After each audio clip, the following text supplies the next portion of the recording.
Oke.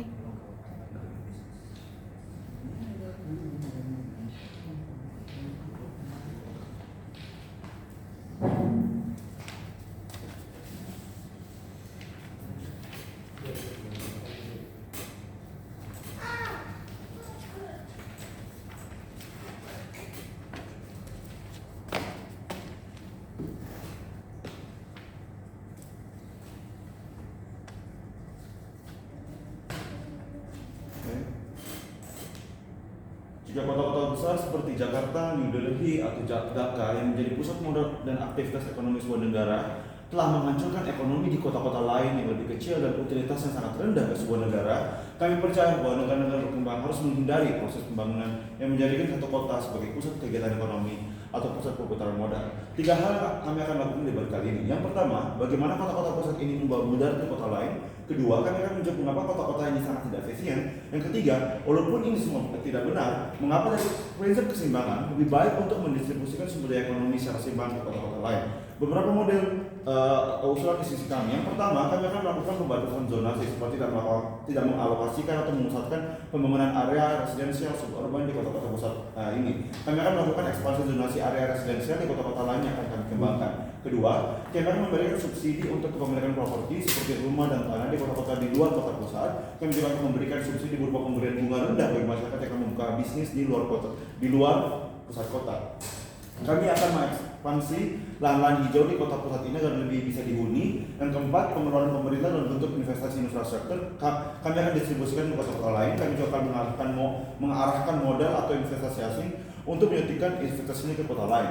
Tim kami cukup jelas. Kami menentang pembangunan kota-kota seperti Jakarta atau New Delhi yang dimana pembangunannya sangat maju tapi masih menghadapi isu permukiman kumuh, kepadatan penduduk, kemacetan, harga properti yang sangat mahal yang membuatnya sangat tidak efisien, namun perputaran ekonominya sangat tinggi dengan output investasi yang sangat kecil karena ketidak efisiensinya itu sendiri. Dibandingkan dengan kota lain di luar kota pusat, kota lain memiliki level perkembangan yang secara komparatif jauh lebih kecil dan investasi pemerintah dan asing sangat rendah. Kami inginkan pembangunan model seperti di Tiongkok, seperti Shenzhen atau Hainan. Kota-kota lain di Cina yang memiliki level pembangunan tidak terlalu mencolok dan tiap kota memiliki peran penting dalam ekonomi nasional. Sebelum saya mengacu ke argumennya, Cina sebelum mereka investasi di kota-kota kecil, pada tahun 80-an mereka investasi besar-besaran di kota Beijing, di kota-kota besar. ya, tapi juga mereka berinvestasi di kota-kota lain. Exactly apa yang kita diskusikan hari ini.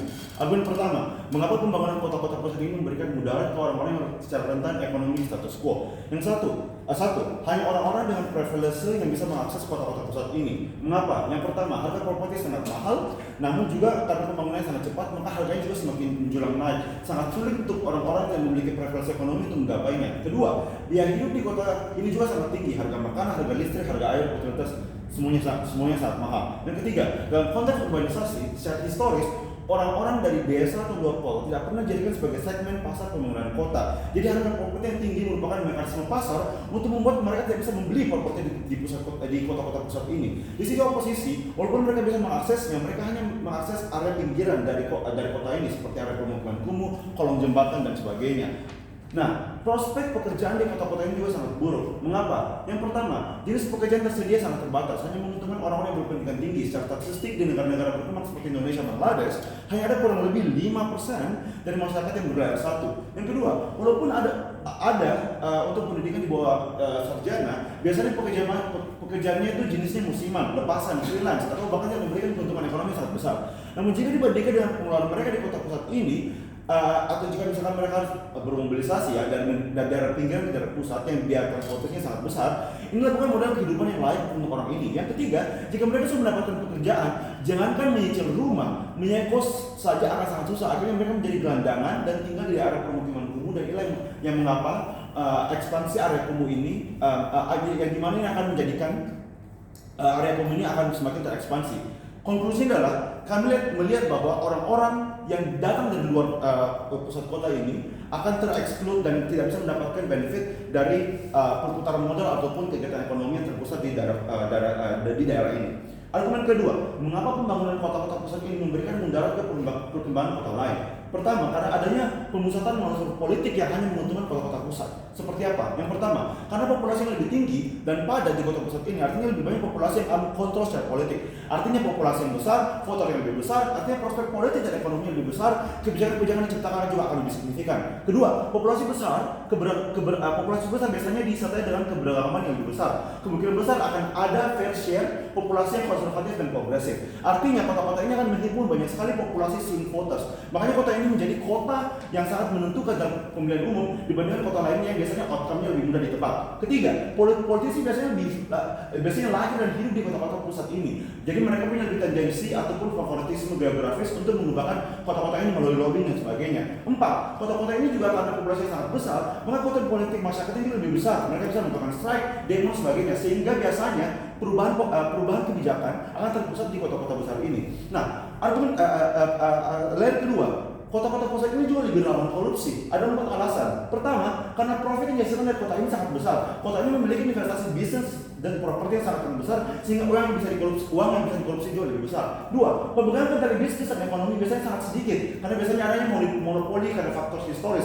Kompetisi fair yang akan dikatakan oleh tim oposisi itu tidak akan terjadi karena secara ekonomi dan sosial karena secara historis kekuatan ekonomi dan sosial merupakan suatu hal yang sudah terentrench di daerah ini, sehingga biasanya bisnis itu dikendalikan oleh individu-individu atau perusahaan-perusahaan tertentu yang menyebabkan potensi korupsi, nepotisme, dan kolusi makin tinggi. Ketiga, karena orang-orang yang biasanya memiliki pendidikan tinggi itu sangat terbatas, maka biasanya pekerjaan itu sangat-sangat terbatas juga, sehingga sangat-sangat elit dan eksklusif lah orang-orang yang bisa mendapatkan keuntungan ekonomi dan politik dari area ini. Yang keempat, investasi yang harusnya bisa diarahkan ke kota lain diarahkan ke daerah pusat ini karena korupsi, nepotisme, dan kolusi ini. Nah, yang ketiga, biasanya pendirian headquarters perusahaan ada di kota-kota pusat. Walaupun profitnya dibuat di kota lain, namun profitnya tetap akan kembali dan terinvestasi ke kota pusat. Keenam, insentif politik untuk redistribusi sangat kurang karena tidak ada insentif voting. Nah, karena ya kalah dari angka, kalah dari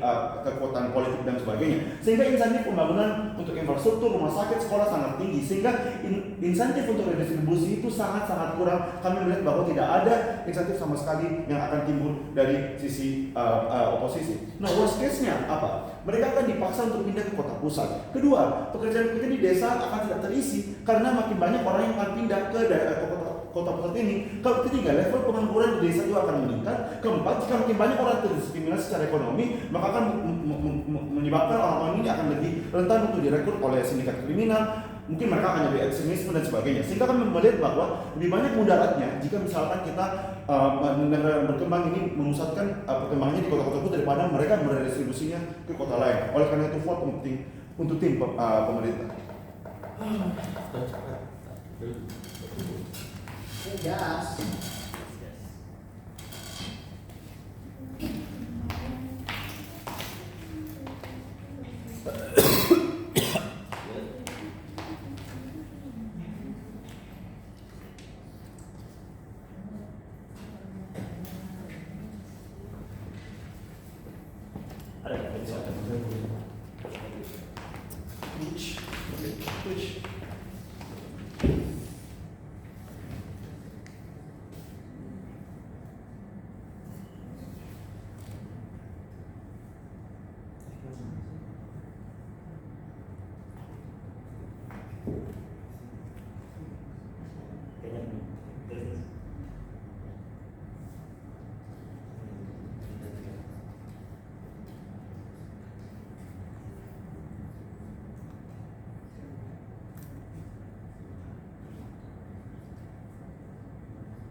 Tidak bisa kan simulasi 3, 2, Dengan terbatasnya dana di negara-negara berkembang mengakibatkan negara-negara berkembang memiliki kewajiban untuk memaksimalkan semua investasi dan dana yang ada satu negara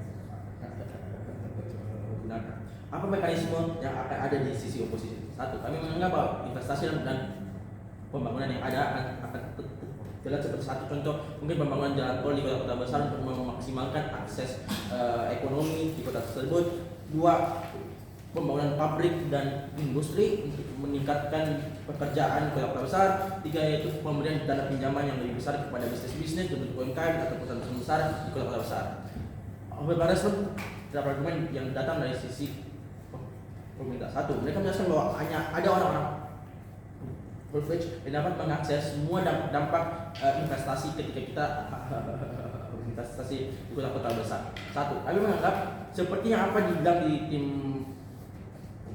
pemerintah, dengan adanya area kumuh yang memiliki banyak populasi di kota-kota besar, berarti ada urgensi untuk investasi di sana, ekspansi zonasi pembangunan rumah-rumah yang lebih baik di sisi di kota besar. Pembangunan turisme selam di kota-kota besar juga merupakan sesuatu yang bisa dilakukan di sisi oposisi, yang kami menganggap juga bisa memberikan dampak yang baik kepada orang-orang yang kurang privilege. Second, kami menganggap akses kepada orang, akses eksklusif kepada orang-orang sebenarnya tidak benar. Kami menganggap bahwa investasi atau pembangunan seperti rumah sakit, pembangunan seperti sekolah juga dapat berdampak kepada orang-orang yang dapat tanda kutip kurang untung. Lihat bagaimana sekolah dan rumah sakit di kota-kota besar memiliki subsidi dari negara, yang artinya harganya turun, akhirnya orang-orang yang miskin dapat mengakses semua servis atau produk yang ada di kota-kota besar.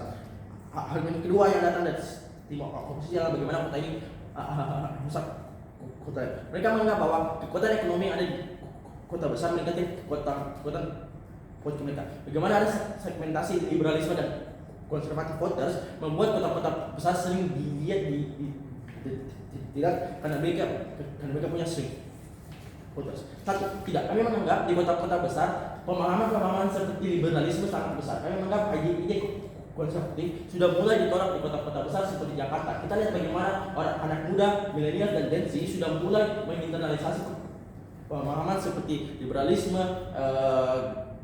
green energy dan lain. Kami menganggap, lihat bagaimana kandidat politik seperti presiden yang lebih liberal sering cenderung pergi ke kota-kota besar. Kami menganggap kota-kota yang lebih kecil masih bisa melawan kota-kota besar karena kuantitasnya yang lebih besar. Lihat bagaimana di setiap provinsi cuma ada satu kota besar. Akhirnya kota besar itu cuma punya satu area yang dapat membantu satu area yang punya politik. Tapi kota-kota kecil yang di sekitarnya bisa membangun sebuah blok, konservatif blok yang pada status quo ada. Kami menganggap argumen ini salah.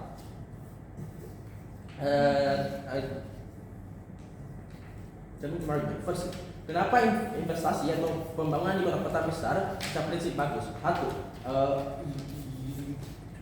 utilitas yang bagus. Mengapa? Kami menganggap bahwa investasi atau pembangunan tidak mentargetkan suatu aktor, tapi mentargetkan suatu area. Dengan begitu, kami menganggap bahwa area yang kamu pilih untuk investasi seharusnya punya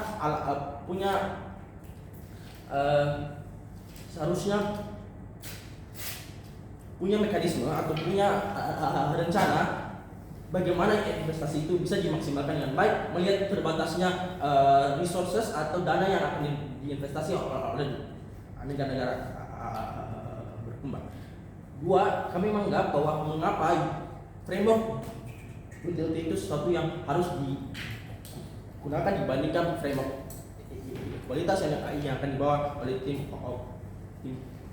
pemerintah. Satu, kami menganggap dampak yang baik dari memaksimalkan sesuatu adalah untuk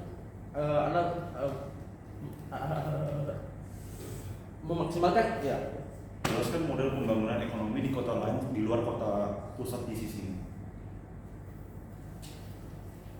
kami menganggap bahwa investasi pembangunan di kota-kota kecil akan tetap terjadi di sisi kami. Lihat bagaimana adanya subsidi pupuk atau subsidi pertanian di kota-kota kecil. Kami menganggap yang ada di sisi kami adalah hanya prioritas. Satu, oke, kembali. Kenapa sisa prinsip utilitarian framework itu bagus? Kami menganggap memaksimalkan dampak yang ada lewat investasi atau pembangunan ekonomi untuk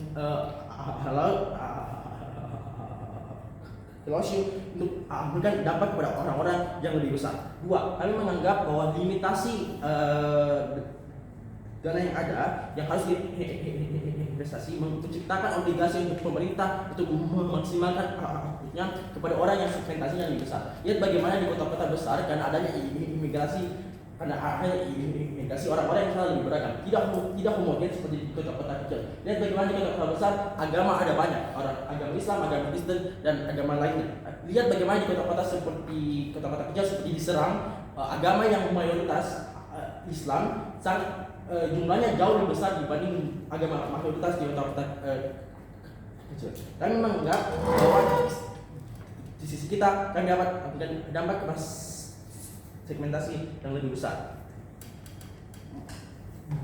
Oke. Dua, mengapa di sisi kita kami masih dapat memberikan dampak kepada orang-orang di kota-kota kecil? Kami menganggap bahwa adanya hubungan ekonomi yang terhadap kota. Lihat bagaimana contohnya mungkin kota Makassar, kota Goa masih memiliki hubungan ekonomi di mana mereka contohnya menggunakan produk, menggunakan jasa, adanya seperti kolaborasi ekonomi dan kegiatan seperti konferensi yang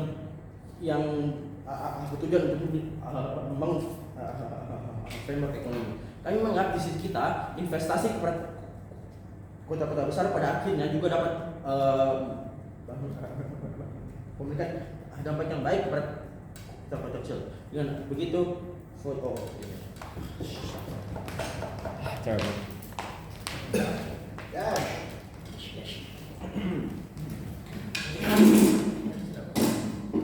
Apa tadi? Kita foto nih, oke?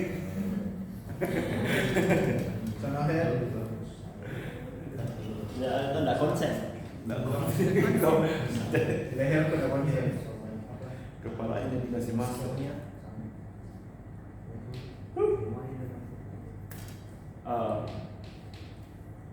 Dewan juri, debat ini harus sadar bahwa kota besar memang berpengaruh, sehingga tim yang menang adalah tim yang dapat menjelaskan apakah dengan kebijakan ini juga dapat menyelamatkan satu kota besar yang memang pada satu skor sudah mengarah ke kehancuran, dan di saat yang bersamaan dapat meningkatkan kualitas hidup di daerah yang dilihat sebelah mata dalam prospek pembangunan yang dilakukan oleh pemerintah. Beberapa respon kepada tim oposisi. Satu, mereka mengatakan mereka akan mengutilisasi penggunaan rumah kumuh dan daerah yang kumuh di kota. Berapa respon? Satu, tidak bisa. Kita harus sadar bahwa konteks orang tinggal di permukiman kumuh adalah problematik. Banyak yang kejahatan, banyak hal yang sangat mengancam hidup mereka, membuat kita harus sadar bahwa banyak sekali tempat di luar kota yang memang bisa menjadikan tempat mereka untuk hidup, tapi mereka terpaksa untuk masuk ke dalam kota karena pembangunannya sangat bias kepada kota tersebut. Dua, alternatif dari kita, dari tim pemerintah tidak direspon sama sekali. Masalah yang terjadi karena pembangunan yang tidak merata dan ada misalnya potensi yang bisa dikembangkan di luar adalah satu-satunya alternatif yang memang bisa dilakukan dengan kebijakan ini, dan mereka harus secara sistematis menjelaskan mengapa kebijakan ini tidak berfungsi.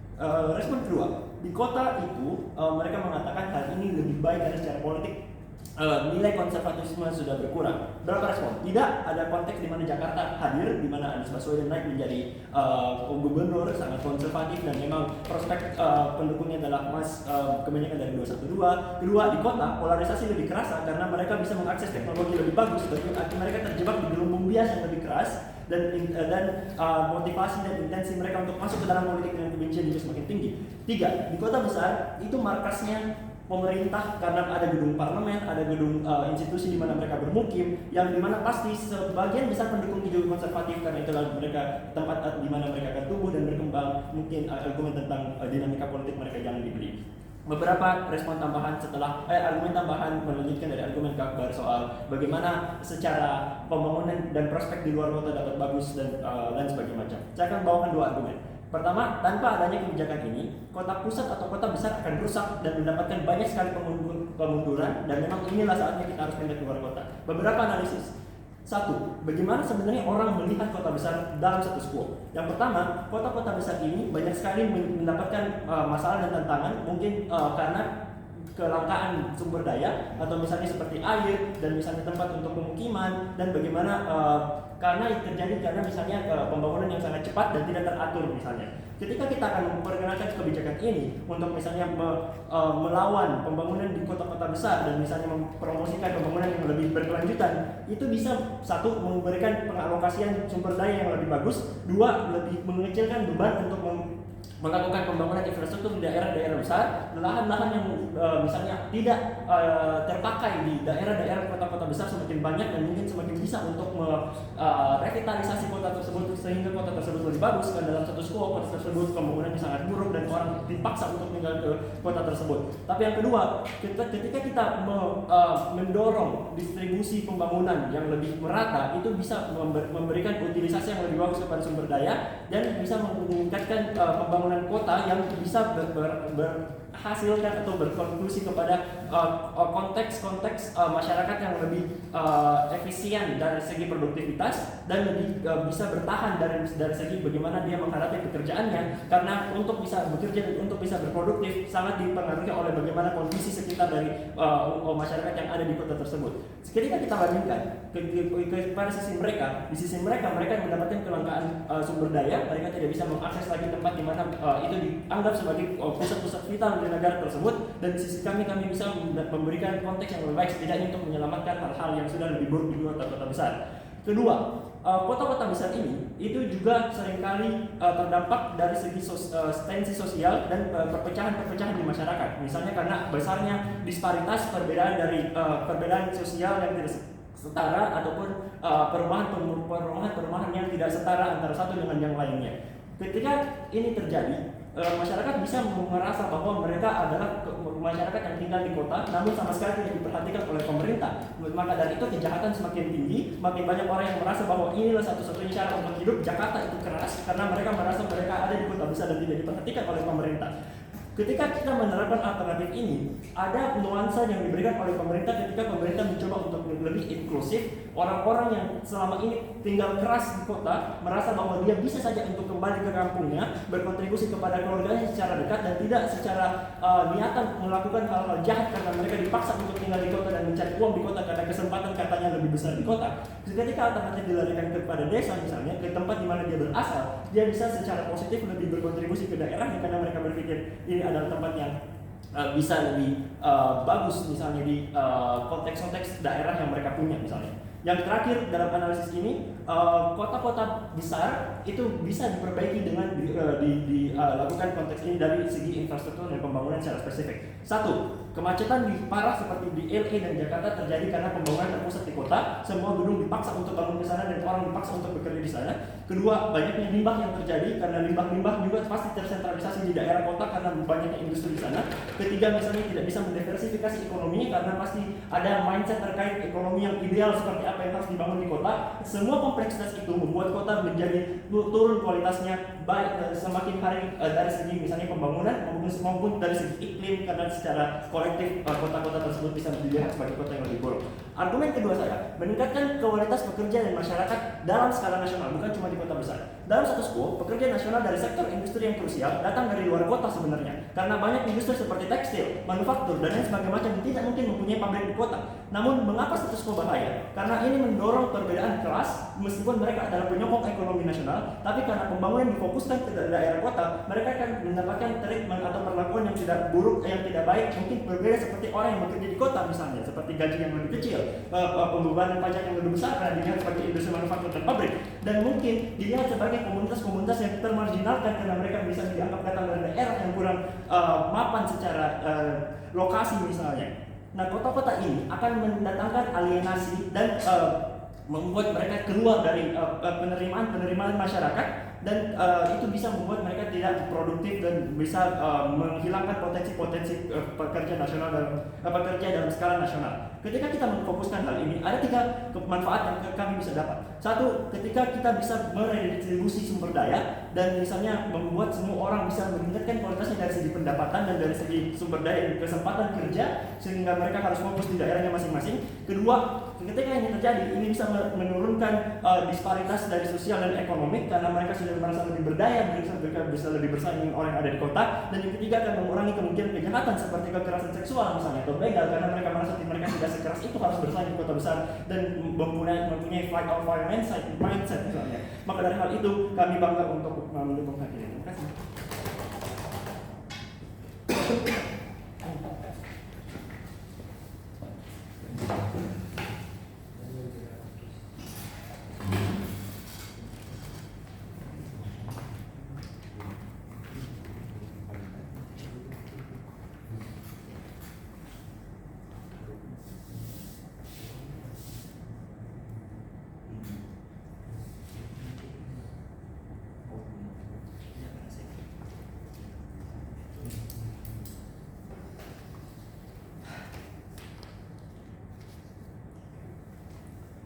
Saya akan memulai pidato saya dalam 3, 2, 1. Judges, perhatikan bahwa kasus-kasus yang dibawakan oleh tim pemerintah pembuka bermain pada worst case scenario yang dimana ada banyak hal-hal, ada banyak variabel-variabel yang harus main untuk hal tersebut bisa terjadi. Pada ujungnya adalah kasus yang kita ingin bawakan adalah bahwa bahwa hal yang ingin dimengerti adalah untuk mendukung area-area yang seperti terpencil atau area-area pedesaan, kamu perlu untuk berinvestasi berinvestasi di kota-kota besar, membuatnya sebagai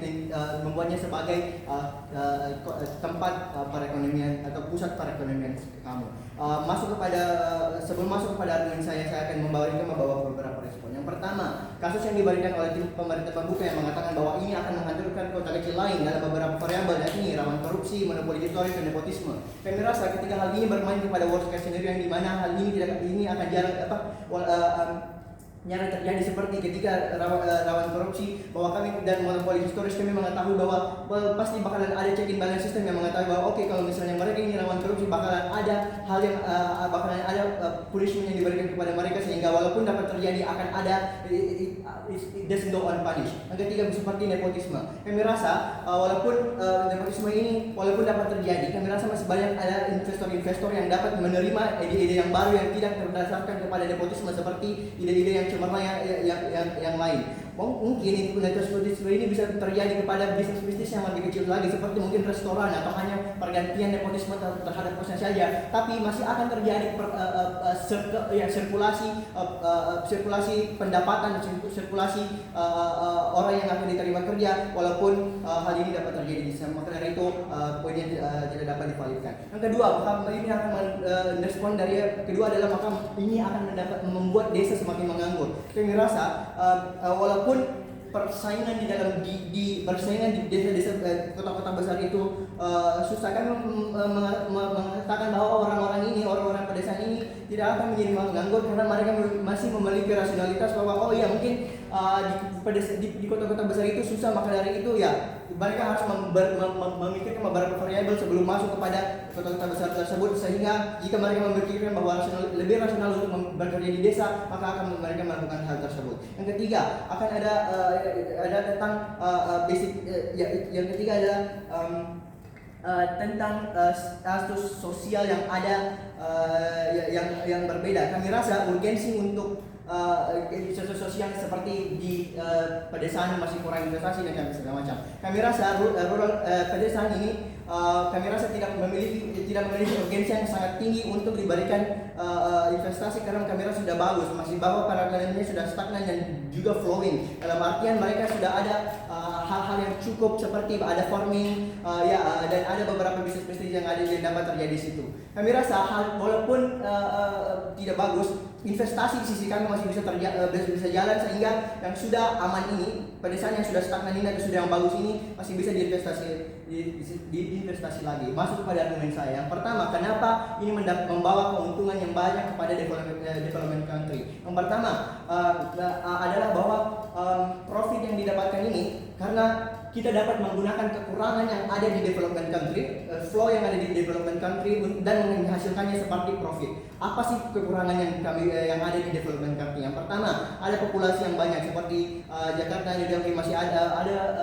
tingkat populasi yang tinggi. Yang kedua, bahwa kurangnya kapital yang berada di kota-kota besar ini, ada kurangnya kapital kurangnya kapital di kota-kota besar ini walaupun memiliki banyak populasi. Bagaimana kita bisa mendapatkan keuntungan? Karena dari kedua variabel ini jika digabungkan bahwa populasi yang tinggi ini menjadi center untuk kapital, center untuk kapital yang dapat berujung kepada investasi yang tinggi. Bagaimana hal tersebut dapat terjadi? Ilustrasinya adalah contoh seperti Jakarta yang memiliki banyak populasi, otomatis secara prinsip maka dari itu needs and demand-nya itu juga bakalan tinggi, sehingga ini adalah tempat yang cocok untuk memberikan kapital atau berinvestasi yang dapat menghasilkan kapital yang tinggi.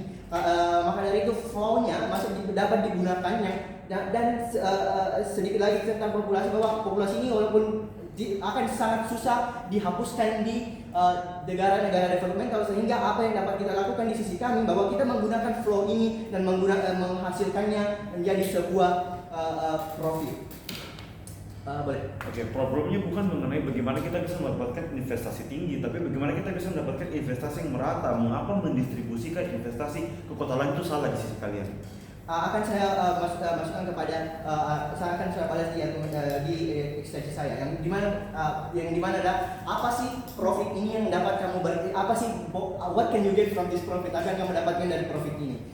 Apa yang kamu dapatkan dari profit ini adalah pemberdayaan dalam banyak hal. Yang pertama, bagaimana bentuk pemberdayaan ini? Kami rasa pertama seperti karena tingginya investasi dan tingginya kegiatan ekonomi, maka akan tinggi taxing yang ada di dalam tinggi perpajakan yang ada di sini, dan perpajakan ini walaupun bisa juga diambil atau bisa diambil dari pajak ini dapat diberikan kepada kota besar ini, tapi karena tingginya high and demand ini yang sudah kami jelaskan, bahwa pasti akan ada beberapa kapital dari pajak ini yang dapat didistribusi lagi kepada area-area yang ada di pedesaan ini, sehingga POI dari tim oposisi pemerintah mengatakan bahwa apakah ini merata. Kami rasa masih dapat diinvestasi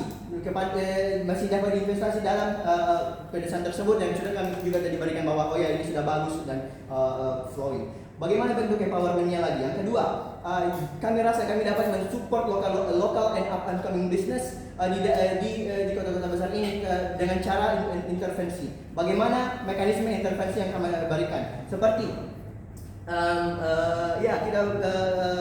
kita dapat mensupport local group, seperti yang pertama penanaman modal untuk orang-orang yang ingin melakukan bisnis lokal di kota-kota besar ini. Yang kedua, pelatihan bagaimana cara untuk mendapatkan bisnis yang bagus, membuat bisnis yang bagus dan maintain bisnis yang bagus. Yang ketiga, mendukung narasi bahwa cintai produk lokal yang ada di kota-kota besar ini, sehingga argumen yang akan dibawa dari pemerintah yang seperti akan rusaknya lokal bisnis ini tidak akan mati, karena kita juga akan intervensi dalam hal tersebut. Pada ujungnya adalah untuk mendukung rural areas, kami perlu menggunakan kapital yang sangat besar di development country dengan menggunakan kekurangan yang ada dan menghasilkannya sebagai sesuatu profit. Terima kasih.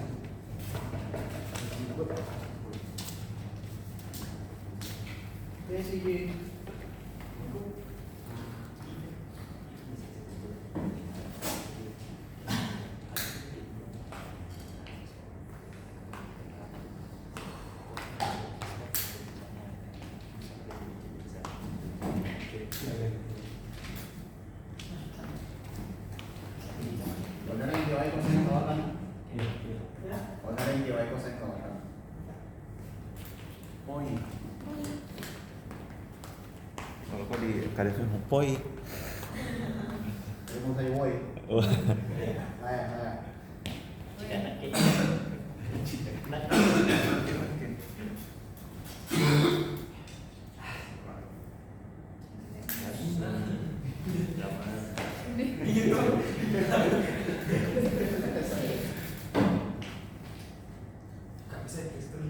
Oh iya iya iya. Yuk kasih. Nah, iya, 21 itu kasih 22 gitu. Kasih 20.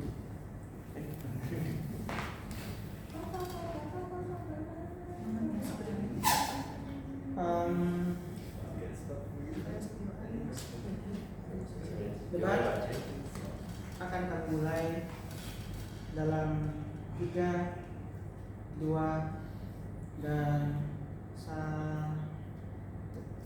Akselerasi peningkatan perekonomian bukanlah tujuan utama dari sisi kami. Tujuan utama dari sisi kami adalah untuk melindungi orang-orang paling vulnerable di dalam perdebatan kali ini.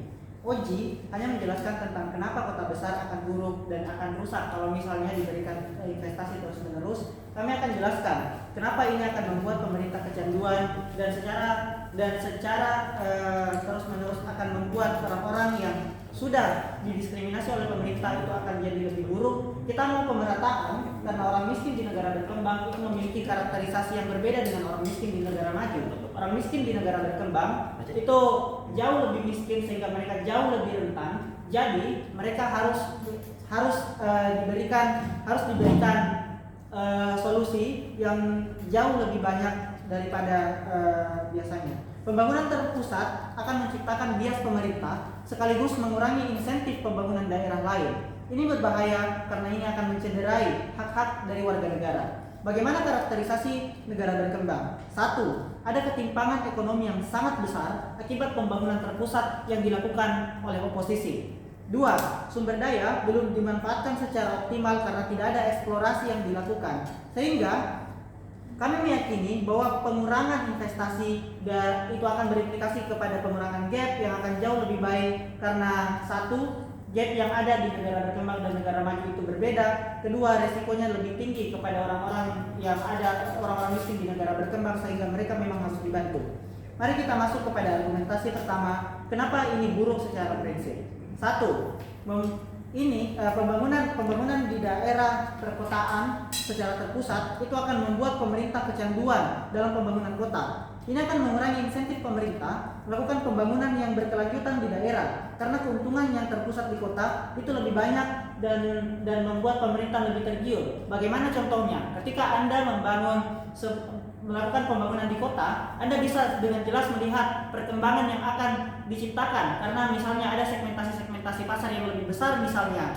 Dan yang kedua, ini juga akan menguntungkan pemerintah karena mereka memiliki voter base yang lebih besar mungkin ketika mereka fokus untuk pembangunan di kota. Apa implikasinya? Ada kecanduan sehingga pada akhirnya pemerintah akan selalu memprioritaskan pembangunan di kota daripada melihat potensi-potensi yang ada di daerah. Dampaknya pembangunan daerah akan selalu minor dan ini akan memperpanjang ketimpangan ekonomi dalam jangka waktu tak terbatas. Ketiga, kalaupun oposisi bilang di status quo akan ada pembangunan di daerah dan lain-lain, tapi 1, pembangunannya buruk karena budget yang terlalu terbatas. Karena ini bukan pembangunan yang prioritas Dewan Juri yang terhormat. Kedua, manifestasi pembangunan tidak berkelanjutan. Kalaupun ada pembangunan di daerah desa ataupun daerah-daerah yang di luar kota besar, ini pembangunannya tidak berkelanjutan dan pembangunannya cenderung biasanya hanya dilakukan untuk pencitraan. Makanya ini buktinya adalah pembangunan di daerah biasanya mangkrak atau tidak terurus karena niatnya ya cuma pencitraan saja Dewan Juri yang terhormat, sehingga mereka akan selalu didiskriminasi. Kalaupun OO bilang bahwa mereka akan memanfaatkan misalnya masalah-masalah yang ada di perkotaan, misalnya membuat slum tourism, itu bukan solusi dan tidak bisa dilihat sebagai peluang karena kamu hanya akan mengeksploitasi orang miskin yang miskin karena kegagalan dalam pembangunanmu dan keuntungannya pun tidak seberapa Dewan Juri yang terhormat. Masuk kepada argumentasi yang kedua, kenapa secara ekonomi ini akan jauh lebih buruk kepada orang-orang yang saya sebutkan sebelumnya. 1, ini akan berimplikasi pada pembangunan pabrik dan juga pusat produksi yang terpusat di kota sehingga membuat ketimpangan harga juga. Implikasinya, orang-orang di luar kota besar akan kesulitan untuk mengakses produk-produk dan juga pekerjaan juga Dewan Juri yang terhormat. Apa artinya? Artinya sekarang setelah kamu melakukan diskriminasi terhadap pembangunan di daerah-daerah di luar kota besar, sekarang kamu melakukan diskriminasi dengan cara menaikkan harga-harga yang membuat ketimpangan harga yang jauh lebih besar di daerah kota dengan daerah yang ada di luar kota. Sehingga ini akan jauh lebih buruk untuk orang-orang yang berada di luar kota karena sumber pendapatan mereka lebih sedikit, tapi barang-barang yang mereka butuhkan itu jauh lebih mahal, Dewan yang terhormat. Kedua, karena kebutuhan tenaga kerja besar, pabrik banyak dan lain-lain, sehingga fasilitas publiknya yang baik itu hanya ada di kota. Sekolah dan fasilitas kesehatan mungkin akan ada dibangun di daerah-daerah, tetapi yang bagus-bagus hanya ada di kota, Dewan Bidang Terhormat. Apa implikasinya? Mereka akan selalu dikurung dan juga dirantai ke dalam ketidakberdayaan. Mereka bisa akses fasilitas kesehatan, tapi sedikit. Silakan. Mempertimbangkan dengan kurangnya fasilitas yang dapat meningkatkan sumber daya manusia, bagaimana Anda meyakinkan bahwa sumber daya manusia di pedesaan bisa masuk ke industri yang Anda tawarkan?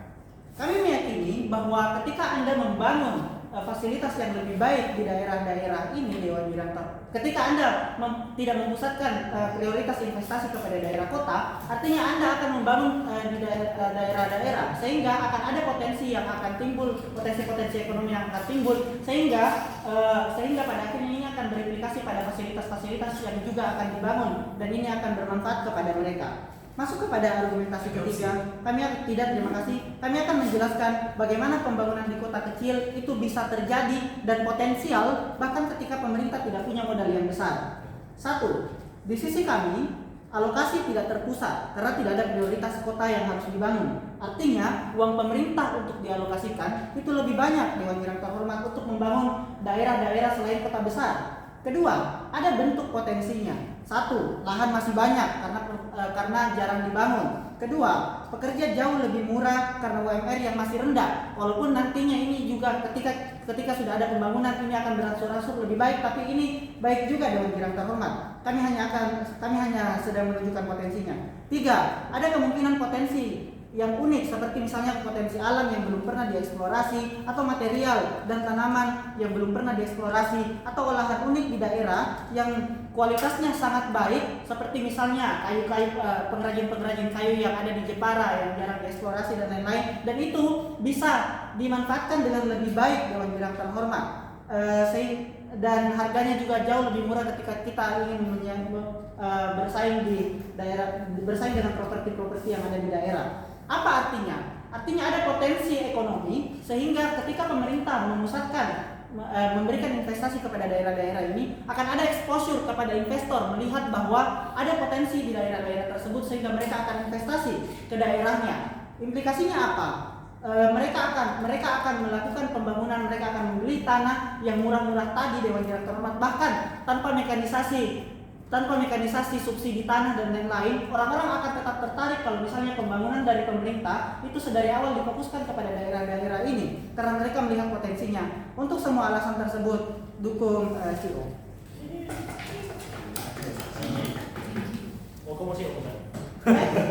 Siji. Si G, kamu mau posisi si G ya?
Saya akan memulai pidato saya dalam 3, 2, 1. Sebelum memberikan respon perdebatan kali ini, beberapa karakteristik penting untuk mendukung argumen saya. Pertama, kita harus lihat bahwa negara berkembang saat ini adalah banyak diantaranya memiliki utang-utang yang ditinggalkan oleh penjajah atau pendahulu mereka yang menempati negara tersebut. Ini mengarah pada konteks bahwa orientasi modal yang saat ini dipegang oleh negara berkembang tersebut sangat terbatas, sehingga pembangunan yang harus dilakukan di pedesaan adalah pembangunan yang modalnya itu kecil tetapi bisa berdampak pada peningkatan sumber daya manusia. Bagaimana? Seperti pembangunan sekolah-sekolah, pembangunan rumah sakit, pembangunan fasilitas publik yang lainnya. Karena kami merasa bahwa sebagai negara berkembang atau dengan mengapproach masyarakat pedesaan dengan industri yang besar itu tidak mampu bagi mereka untuk bersaing, sehingga masalah persaingan di perkotaan seperti apa yang disampaikan Oji juga tidak eksklusif karena juga akan terjadi di pedesaan at the end of the day karena sumber dayanya mereka tidak sebagus itu untuk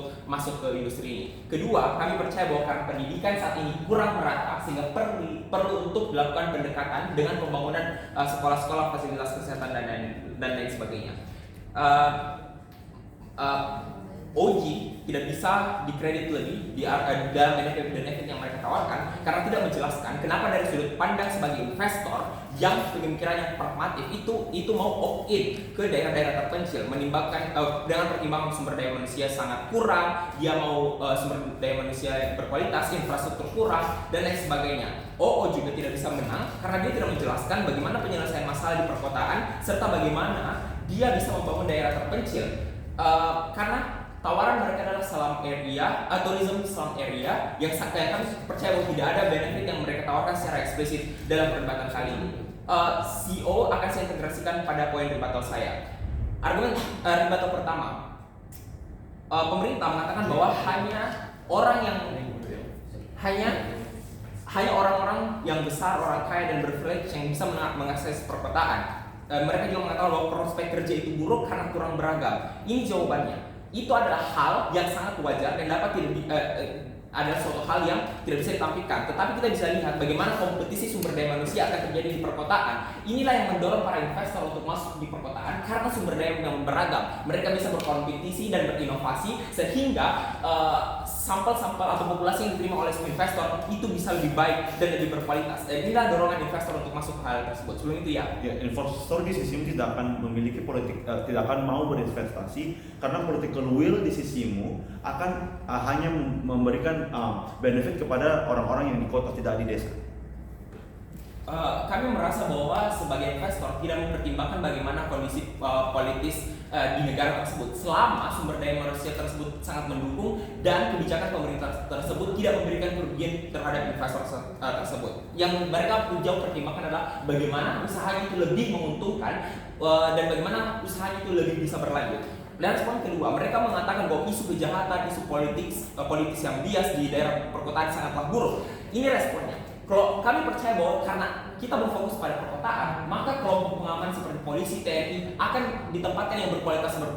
Alumni berkualitas akmil akan ditempatkan ke perkotaan atau daerah-daerah yang rawan konflik. Ini karena ada dorongan bagi mereka untuk menjaga daerah investasi, menjaga tempat permodalan dan menjaga pusat pemerintahan dan pusat ekonomi. Itulah dorongan mereka. Ketiga, mereka mengatakan isu iklim, isu lingkungan dan sebagainya. Semua masalah ini tidak eksklusif karena penawaran mereka tidak menjelaskan bagaimana ketika industrialisasi ke desa itu tidak ada masalah lingkungan karena lingkungan buruk di perkotaan karena masalah industri. Kemudian bagaimana industri Anda tidak merusak lingkungan di sana? Bagaimana industri Anda tidak memotong hutan secara buruk dan lain sebagainya. Sehingga ini tidak eksklusif. Makanya pendekatan kita adalah dengan modal yang terbatas sebagai negara berkembang. Pertama, kita mau bangun rumah sakit, kita bangun sekolah, kita mau bangun fasilitas kesehatan terlebih dahulu dibandingkan industrialisasi. Kenapa? Karena at the end of the day, ketika sumber daya manusia baik, ini lebih mudah untuk kita melakukan industrialisasi. Mari masuk ke substansi saya.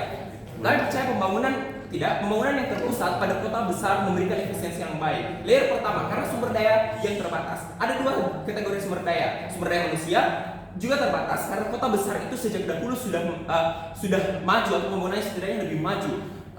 Mereka sudah aware tentang pendidikan dari dulu dan itu tidak lepas dari peninggalan pemerintahan terdahulu atau bahkan kejadian terdahulu. Jadi dari segi starting point, pedesaan dan perkotaan lebih berbeda sehingga itu dorongan pada investor untuk mau tetap stay di perkotaan. Kedua, kami percaya sumber daya uang juga kurang sehingga ini sangat tidak mungkin bagi Anda untuk membangun seluruh daerah terpencil dalam satu waktu sebagai bentuk industrialisasi. Kenapa? Karena modal Anda sedikit. Beda dengan pendekatan kami karena ada insentif bagi investor untuk menempatkan modalnya di kota besar. Dua alasan. Pertama, ini mempermudah supervisinya karena ini aksesibel. Sebagai investor dari luar negeri mungkin dia akan berpikir bahwa bagaimana mereka akan melakukan supervisi. Perkotaan itu lebih aksesibel karena selain media itu banyak mengekspos kota, mereka juga bisa melakukan mobilisasi ke kota. Ini yang membuat mereka terdorong untuk melakukan investasi untuk menjaga modal mereka. Alasan kedua, karena mereka memperhatikan ancaman dan lain sebagainya. Kami percaya bahwa di daerah pedesaan juga rawan konflik. Banyak masyarakat konservatif yang menolak perubahan dan lain sebagainya. Sehingga ini tidak eksklusif di sisi kita. Perbandingannya dengan kita, karena kita sudah fokus di kota, tim-tim pengaman itu jauh lebih terfokus di perkotaan. Mereka yang berprestasi akan ditempatkan di sana sebagai fokus kita. Layer kedua, mobilitas lebih baik karena selain alasan pertama infrastruktur sudah lebih maju, kedua fokus dan perhatian itu sudah terpusat. Makanya isu korupsi, eksploitasi terhadap sumber daya manusia itu lebih bisa terlihat di kita karena media eksis di perkotaan, masyarakat lebih kritis di perkotaan, mereka jauh lebih modern dan moderat seperti apa yang saya sampaikan, sehingga itu adalah bentuk exposure bagi mereka terhadap daerah perkotaan ini sehingga isu-isu rawan tersebut bisa terselesaikan.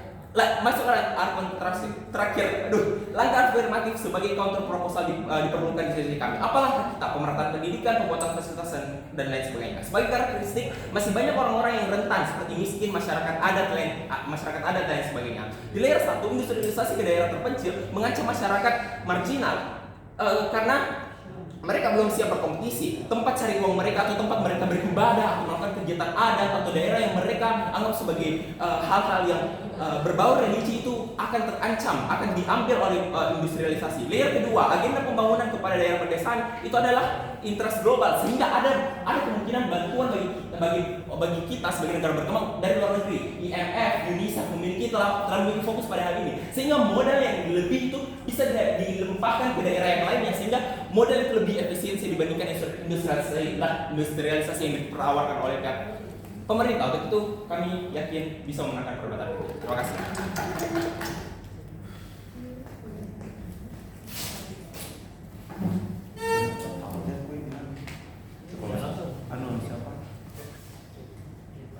Salam sama Liza. Kalau kau nanti diskusi toh, karena itu kan kalau di ruangan itu ruangan yang di unitnya itu kecil. Jadi kalau kau ngomong besar kayak gitu toh, dia pasti iya kedengaran. Sampai saya kedengaran. Kan dia nggak salah. Begitu kan. Saya semua biar kuliahnya. Bangun semua biar gue. Daripada ditahu nih. Transparan ya.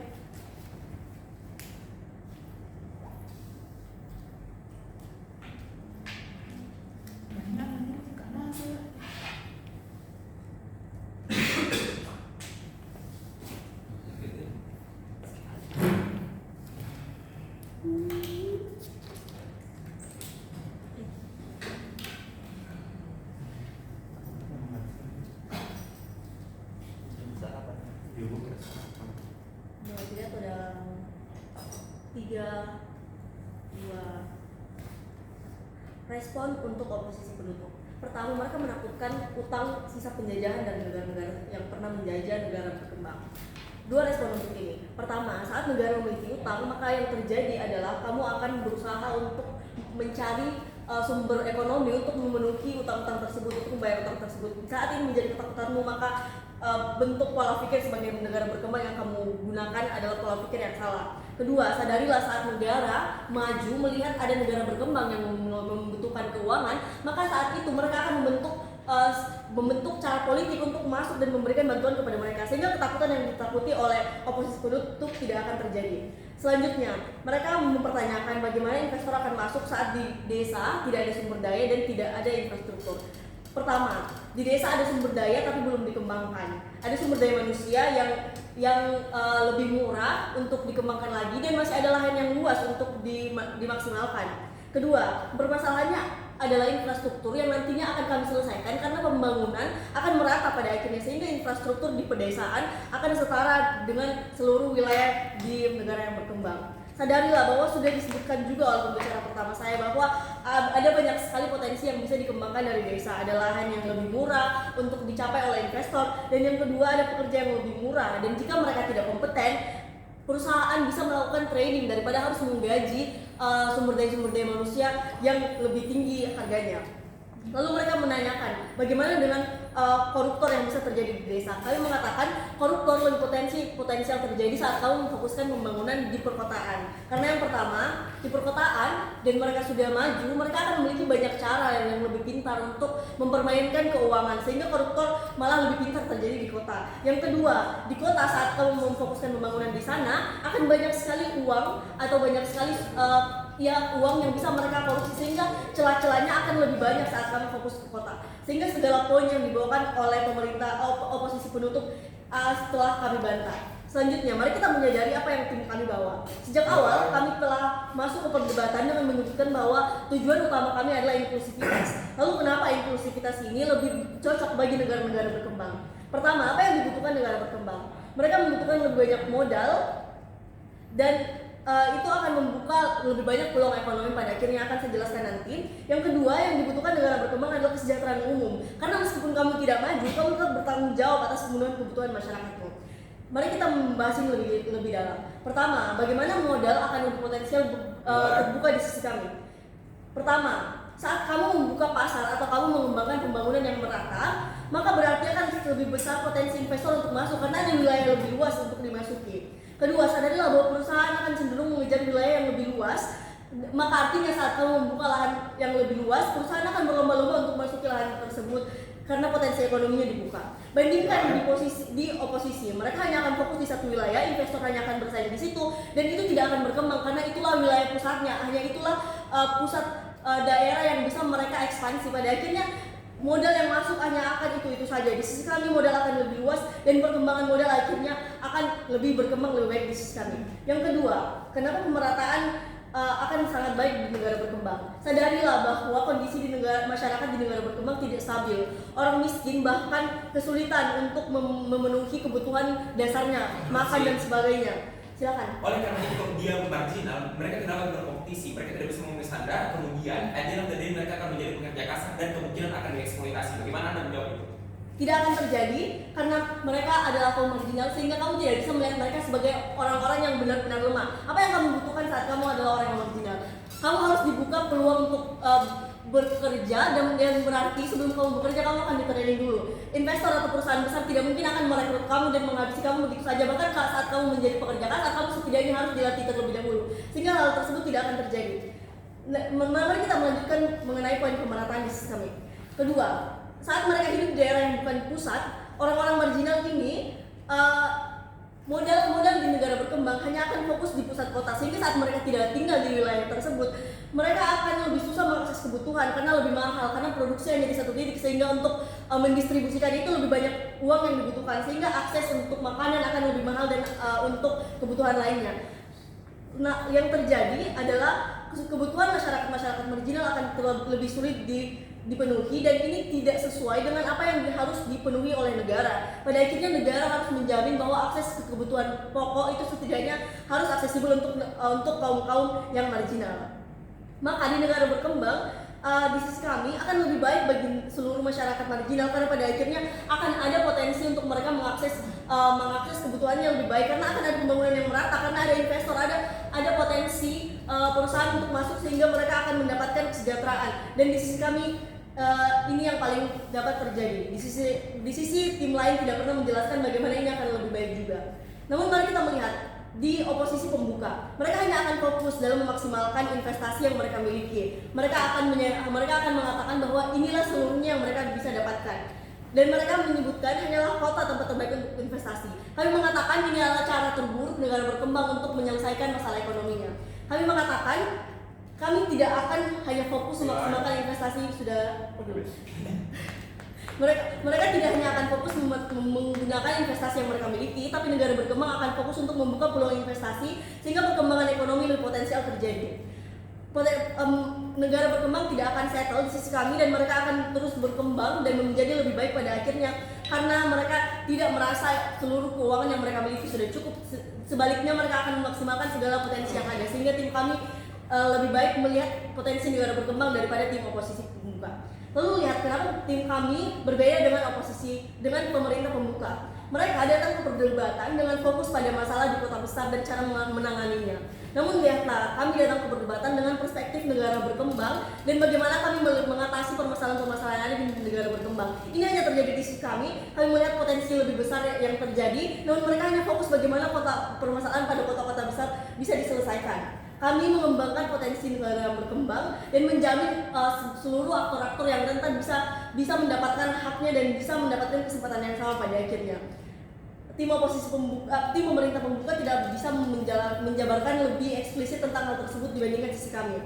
Lalu tim oposisi pembuka hanya akan fokus pada investasi yang ada, sedangkan kami akan mengembangkan potensi lebih baik, maka tim kami seharusnya lebih baik dari tim mereka.